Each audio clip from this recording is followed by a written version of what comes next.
First of all, congratulations. I love the Red, and I know you're an anime addicted, and so do I. So, tell me more. I saw many anime references, magic, transformations, battles, kawaii style, maybe also kaijus. Yeah, I don't know. kaijus. But still in Pixar style. Yeah. So tell me about your inspirations and how is it possible to combine these two elements in this movie? Yeah. So the idea for stylizing the world and really pushing the look of the movie just came from wanting to depict the world in the eyes of our protagonist, like how would May see the world, and I feel like she would see it as an Asian anime tween fever dream. So like we were really inspired by anime, by the movies and TV shows that I grew up watching and reading tons of manga too, like at her age. Like I was vice president of the anime club in school. So it's been a huge like influence on me stylistically, artistically, and it just made sense that we would borrow from that style to try to tell this story.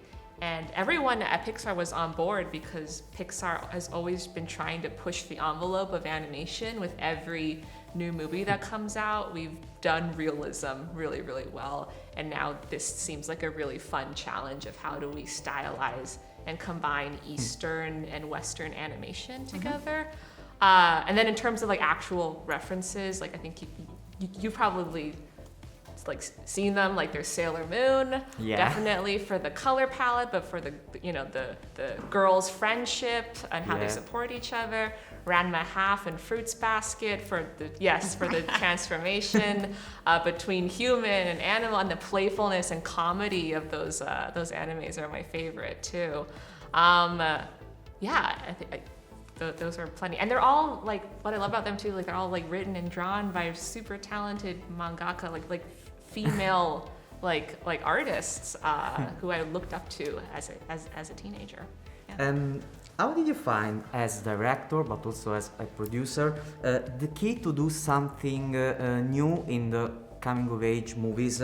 For example, the growth and the physical transformation of a young woman's body. It really impressed me. Oh, I think it was.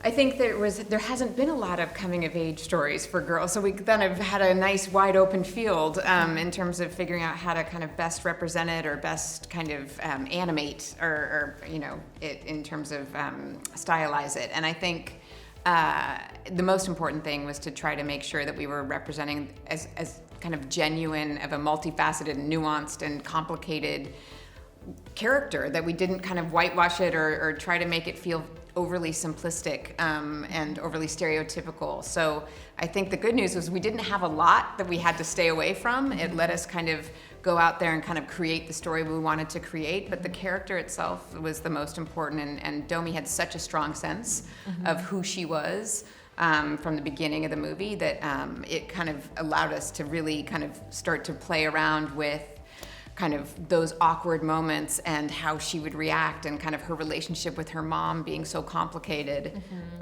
So yeah, we didn't have a lot of concern about staying away from existing depictions of it. Okay, thank you. Congratulations. Oh, thank you. Thank you very much.